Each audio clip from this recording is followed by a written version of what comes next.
Hello और नमस्कार। आज हम फिर से बायोलॉजी का कुछ वीवीआई एमसीक्यू लेकर आए हैं जो कि पार्ट 4 है और 12th के एग्जाम के लिए मोस्ट इम्पोर्टेंट है।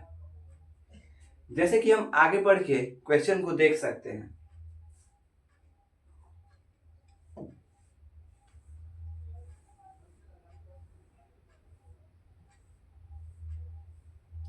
क्वेश्चन है, क्वेश्चन नंबर 1 है। क्वेश्चन नंबर 1, मादा में मुखिया गर्भ निरोधक किसे रोकती है? यानी मादा में जो मुखिया गर्भ निरोधक किसे रोकती है? अंडोत्सर्ग को, रोपण को, निषेचन को, या इनमें से सभी को? जो मादा में गर्भ निरोधक होती है वो आपको अंडोत्सर्ग को रोकती है। ठीक, मादा में मुख्य गर्भ निरोधक किसे रोकती है? अंडोत्सर्ग को। आगे की तरफ बढ़ते हैं। सतोन उत्पत्ति नियंत्रण के उपाय क्या हैं? यानी कि संतानों की उत्पत्ति को नियंत्रण करने के क्या उपाय हैं? हार्मोनल विधियां, प्राकृतिक विधियां, यांत्रिक विधियां, इनमें से सभी? क्या होगा? इनमें से होगा सभी। यानी कि संतान उत्पत्ति नियंत्रण के उपाय क्या हैं? इनमें से सभी। ओके, आगे की तरफ बढ़ते हैं। अगला क्वेश्चन, मानव जनसंख्या वृद्धि क्या है? यानी मानव की जनसंख्या जो वृद्धि कर रहा है वो क्या है? लॉग है, स्थिर है, एक्सपोनेंशियल है, इनमें से सभी? स्थिर है, जो ये जनसंख्या है मानव वृद्धि मानव की, तो क्या हो जाएगा? स्थिर। ओके, मानव जनसंख्या वृद्धि क्या है? स्थिर। आगे की तरफ मूव करते हैं। आगे की तरफ मूव। अगला क्वेश्चन है, जनसंख्या का अध्ययन कहलाता है। ये क्वेश्चन आपको पार्ट 1, 2 या 3 में मिल जाएगा। ऐसा ही क्वेश्चन मैंने आपको पार्ट 1 या 2 या 3 में किसी पार्ट में बताया है। ओके, तो ये क्या हो जाएगा? जनसंख्या का अध्ययन क्या कहलाता है? डेमोग्राफी। क्या? डेमोग्राफी। जनसंख्या का अध्ययन क्या कहलाता है? डेमोग्राफी। आगे की तरफ बोल रहा है, जन्म नियंत्रण की एक विधि है। जन्म नियंत्रण की एक विधि है, यानी जन्म को नियंत्रण करने का एक कौन सा विधि है? GIFT ये है, HJF ये है, या IVFT या IUDS? तो जन्म नियंत्रण की एक विधि कौन सी है? ये IUDS। क्या? IUDS। आगे की तरफ मूव। अगला क्वेश्चन है, कौन सी तकनीकी पुरुषों से संबंधित है? इनमें से कौन सा जो तकनीक है वो पुरुषों से संबंधित है? मुखिया गोली, ट्यूबेक्टोमी, वासेक्टोमी, या तीनों? तो जो तकनीक है जो पुरुषों से संबंधित है वो आपका ये है, वासेक्टोमी। ओके, अगला क्वेश्चन, उच्च मृत्यु दर के कारण जनसंख्या में तीव्र हालात कहलाता है, तीव्र ह्रास कहलाता है। यानी उच्च मृत्यु दर के कारण जनसंख्या में क्या कहलाता है? जनसंख्या में तीव्र ह्रास क्या कहलाता है? क्या जनसंख्या घनत्व कहलाता है? जनसंख्या अवनपन कहलाता है? जनसंख्या विस्फोट कहलाता है? या इनमें से तीनों कहलाता है? तो ये जब होता है उच्च मृत्यु दर के कारण जनसंख्या में तीव्र ह्रास, वो आपका कहलाता है जनसंख्या अवनपन। अवनपन। ओके, आगे अगला क्वेश्चन है, सहेली जो कि मादा गर्भ निरोधक पुटिका गोली है प्रयोग की जाती है। सहेली का मतलब वो सखी सहेली मत समझ लीजिएगा। सहेली एक गोली है जो कि गर्भ निरोधक गोली है। ओके, मादा गर्भ निरोधक गोली है। सहेली जो कि मादा गर्भ निरोधक पुटिका गोली है प्रयोग की जाती है। यानी वो रोजाना प्रयोग किया जाता है, खाया जाता है, साप्ताहिक खाया जाता है, या तिमाही खाया जाता है, या मासिक खाया जाता है, यानी महीने में खाया जाता है। तो आपका ये हो जाएगा, जो सहेली गर्भ निरोधक पुटिका गोली है वो प्रयोग आपका साप्ताहिक किया जाता है। ओके, आगे की तरफ बढ़ते हैं।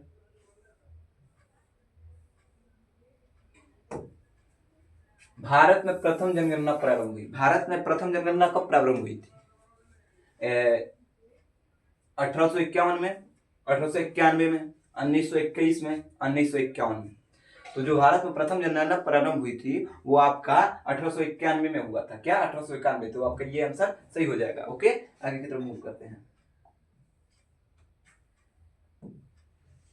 बोल रहा है अगला क्वेश्चन, एमनियोसेंटेसिस एक प्रक्रिया है। एमनियोसेंटेसिस एक कैसी प्रक्रिया है? हृदय में विकार जानने की, दिमाग में कमी ज्ञात करने की, ये भ्रूण में आनुवंशिक विकार ज्ञात करने की, ये उपयुक्त में से सभी। एमनियोसेंटेसिस एक ऐसी प्रक्रिया है जो भ्रूण में आनुवंशिक विकार ज्ञात करती है। क्या? भ्रूण में आनुवंशिक विकार ज्ञात करती है। आगे की तरफ मूव करते हैं। कॉपर टी का क्या कार्य है? कॉपर टी का कार्य क्या है? युग्मज निर्माण को रोकना, निषेचन को रोकना, गर्भाधारण को रोकना, या इनमें से सभी। जो कॉपर टी कार्य करता है वो आपका गर्भाधारण को रोकता है। क्या करता है? गर्भाधारण को रोकता है। कॉपर टी क्या कार्य करता है? गर्भाधारण को रोकता है। क्या? गर्भाधारण को रोकता है। आगे की तरफ मूव करते हैं। ये जन्म नियंत्रण की सर्वाधिक उपयुक्त विधि है। जन्म नियंत्रण की सर्वाधिक उपयुक्त विधि है, यानी जन्म को नियंत्रण करने के लिए कौन सी विधि इनमें से है? गर्भपात है, मुखिया गोली है, विसेचन है, या व्यांधाकरण है? तो ये जो जन्म नियंत्रण की सर्वाधिक उपयुक्त विधि है वो आपका व्यांधाकरण है। व्यांधाकरण जन्म नियंत्रण की सर्वाधिक उपयुक्त विधि है। आगे की तरफ मूव करते हैं। अगला क्वेश्चन है, स्तनपान अनवर्त संबंधित है। स्तनपान अनवर्त किससे संबंधित है? गर्भ निरोधन की अस्थायी विधि, गर्भ निरोधन की अस्थायी विधि, या ये दोनों, या इनमें से कोई नहीं। ये जो स्तनपान का अनवर्त संबंधित है वो आपका गर्भ निरोधन की अस्थायी विधि। क्या? गर्भ निरोधन की अस्थायी विधि। ये आपका आंसर सही हो जाएगा।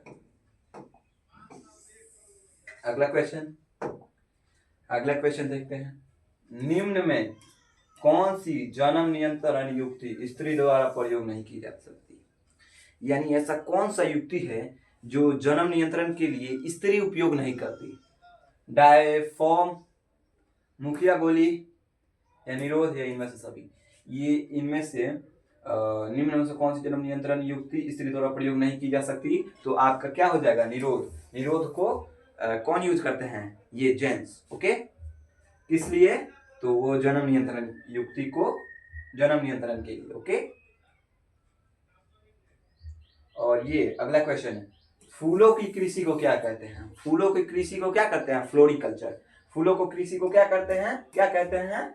फ्लोरिकल्चर। ओके, आगे की तरफ मूव करते हैं। आगे वाला क्वेश्चन है, देखिए आगे वाला क्वेश्चन बोल रहा है, किसी खास समय एवं स्थान में किसी खास आबादी में मृत्यु की संख्या को क्या कहते हैं? बबुआ क्या कहते हैं? किसी खास समय एवं स्थान में किसी खास आबादी में मृत्यु की संख्या को क्या कहते हैं जी? नेटलिटी बोलते हैं, नेटलिटी बोलते हैं, या मार्टेलिटी बोलते हैं, या माइग्रेटी बोलते हैं, या इंटेग्रिटी बोलते हैं? तो ये है जो क्वेश्चन क्या बोल रहा है? क्वेश्चन किसी खास समय एवं स्थान में किसी खास आबादी में मृत्यु की संख्या को क्या बोलते हैं? तो मार्टेलिटी बोलते हैं। क्या? मार्टेलिटी। ओके, इसका आंसर क्या हो जाएगा? ये बी आपका, मार्टेलिटी। आगे की तरफ मूव करते हैं। आगे चलो चलो चलो। परखनली शिशु एक तकनीकी है जिसमें, परखनली एक ऐसी तकनीक है जिसमें शुक्राणु को लेकर एवं अंडाणु का, नहीं गलत हो गया, इसका आंसर ये नहीं होगा, ये होगा। परखनली एक तकनीकी है जिसमें अंडाणु लेकर फिर इसे निषेचित कराकर रोपित करते हैं। क्या करते हैं? रोपित करते हैं। पहले हम लोग अंडाणु लेते हैं, उसके बाद इसे निषेचित कराते हैं, और उसके बाद इसे रोपित करते हैं। ओके, रोपित यानी बोलते हैं, वही समझ लो आम भाषा में। परिवार नियोजन कार्यक्रम प्रारंभ हुआ, यानी परिवार का नियोजन कार्यक्रम कब प्रारंभ हुआ? 1951, 1952, 1953, या इनमें से कोई नहीं? क्या हो जाएगा? परिवार नियोजन कार्यक्रम कब प्रारंभ हुआ? परिवार नियोजन कार्यक्रम 1951 में हुआ था। कितना? 1951। तो आपका आंसर हो जाएगा ए, 1951। ये है केंद्रीय औषधि अनुसंधान संस्था द्वारा कौन सी गर्भ निरोधक गोली तैयार की गई? यानी केंद्रीय औषधि अनुसंधान संस्था द्वारा कौन सी गर्भ निरोधक गोली तैयार की गई? ये माला डी, संयुक्त गोली, सहेली, या निरोध? तो ये केंद्रीय अनुसंधान संस्था द्वारा कौन सी गर्भ निरोधक गोली तैयार की गई थी? तो ये आपका सहेली। क्या? सहेली, जो कि मादा गर्भ निरोधक टीका गोली है। ओके, ये बढ़ रही मानव भ्रूण का पहला संकेत क्या है? बढ़ रही मानव भ्रूण का पहला संकेत क्या है? भ्रूण के आंदोलन, स्थैंथोस्कोप द्वारा हृदय की विकार, या हृदय की ध्वनि सुनकर, या दोनों, या इनमें से कोई नहीं। ये बढ़ रही मानव भ्रूण का पहला संकेत क्या है? स्थैंथोस्कोप द्वारा हृदय की ध्वनि को सुनकर। क्या आंसर हो जाएगा? बी। ओके, ये आपका आंसर सही हो जाएगा। आगे की तरफ मूव करते हैं। अगला क्वेश्चन है, वर्तमान समय में भारत में गर्भ निरोधक की सर्वाधिक मान्य विधि, यानी वर्तमान समय में भारत में गर्भ निरोधक की सर्वाधिक मान्य विधि कौन सी है? ट्यूबेक्टोमी, डायफ्राम, अथवा गर्भीय सुक्ति, या इनमें से सब? क्या होगा? ये होगा आपका आंसर। वर्तमान समय में भारत में गर्भ निरोधक की सर्वाधिक मान्य विधि कौन सी है बाबू? तो ये अंततः गर्भसी युक्ति। ओके, आगे, आर्थोट्रोप्स बीजांड निम्नलिखित में किसमें पाया जाता है? आर्थोट्रोप्स बीजांड निम्नलिखित में किसमें पाया जाता है? Polygonum, Pisum